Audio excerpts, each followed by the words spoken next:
નમસ્કાર દર્શક મિત્રો, @ગુજરાતમાં આપનું સ્વાગત છે।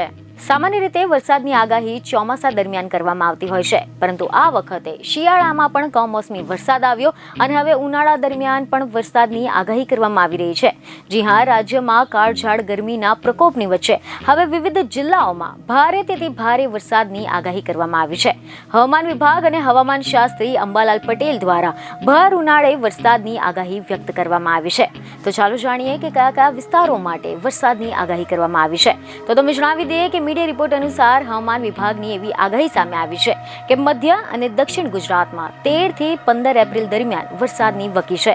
પહેલા ઉત્તર ગુજરાત તથા સૌરાષ્ટ્રમાં વરસાદની આગાહી હતી, પરંતુ આ જિલ્લાઓ પરથી મોટી ઘાટ ટળી છે અને હવે વરસાદ આગળ જતા નવા જિલ્લાઓમાં વરસાદની આગાહી કરવામાં આવી છે।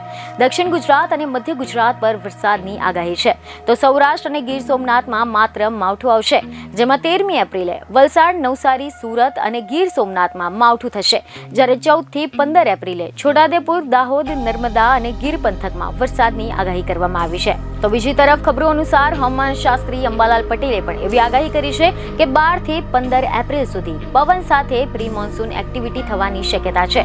આ દિવસોમાં સમગ્ર ગુજરાતમાં વરસાદની આગાહી કરવામાં આવી છે। 12 થી 15 એપ્રિલમાં હળવાથી મધ્યમ વરસાદની અને ગાજવીજ અને કરા સાથે વરસાદ થવાનો છે। આ દિવસોમાં પવનની ગતિ તેજ રહેશે। ઉત્તર અને મધ્ય ગુજરાતમાં પણ વરસાદી જોર રહેશે, તો આની સાથે આંધી, વંટોળ સાથે પ્રી મોન્સૂન એક્ટિવિટી પણ થશે। હવામાનમાં ભારે પલટો આવશે। ગુજરાતવાસીઓ માટે મે કરતા એપ્રિલ મહિનો વધુ આકરો બની રહેવાના પણ એંધાણ છે, કારણ કે પહેલા વરસાદ અને બાદમાં આગ ઓગતી ગરમીની આગાહી કરવામાં આવી છે। બીજની ખબરો સાથે ફરી મળીશું। ધન્યવાદ।